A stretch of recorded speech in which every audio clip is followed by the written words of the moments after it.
And here it is. This will be the big rig of 2017, which will be built for a very, very good friend of mine.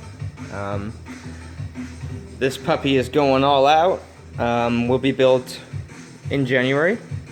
I'll probably get started on it in the last month of 2016 and get as far as I can. Probably do a whole bunch of the internals and stuff, and then get kind of a good routing for the liquid cooling. But let's go over what we got and what this thing will do.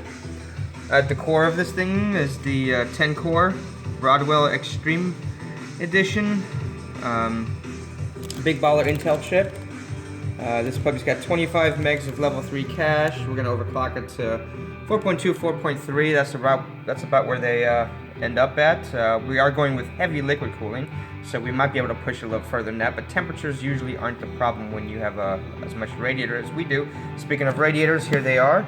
For the CPU, we've got this puppy right here, which is the XSPC RX 240. So this has 240mm fans on it. Then we have the 360, which will be cooling the two Titans. Very graphic heavy.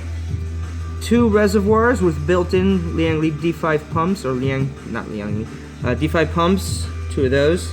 And it's gonna be two separate loops, of course. One for the GPU and one for the CPU. 64 gigs of G-Skill 3200 DDR4. Got some EVGA adapters to make everything more sexy.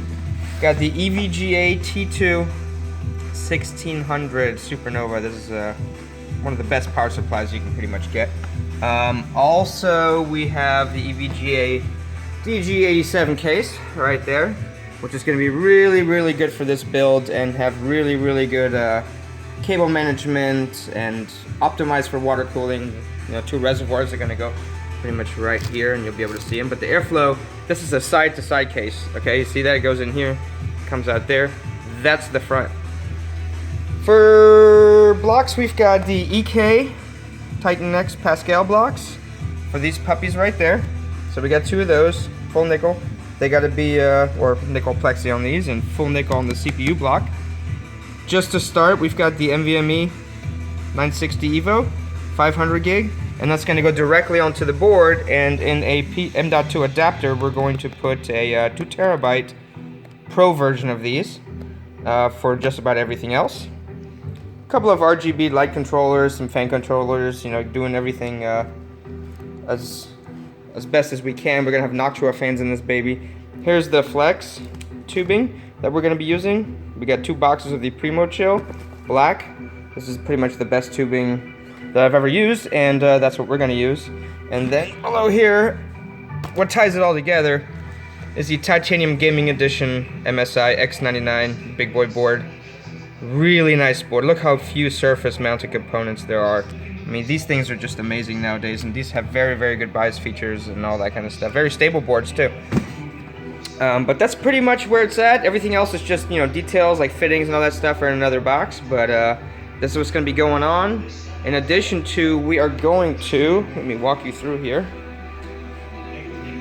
This EVGA 1080 Hydro Copper is going in his, what used to be his primary rig, into now his secondary rig. So he's going to have 2 nice gaming computers, and that will get this puppy up and running. What's in here is a 6600K. We're going to overclock it to about 4.5 gigahertz most likely. 64 gigs of RAM as well. And it's going to have this puppy in there. What's in there right now is a regular old Titan X, the coupler edition, not even the black. It's also hydro copper, and it was overclocked a good bit, but it's time to move up to something that can really push 4K or 4K plus, really, what he's doing. He's probably going to be running around 5K if you're looking at the pixel count. So that is pretty much what's going on for the rest of the year. And we're going to have a whole lot of fun with this thing, stressing this little guy out. Alright, take care.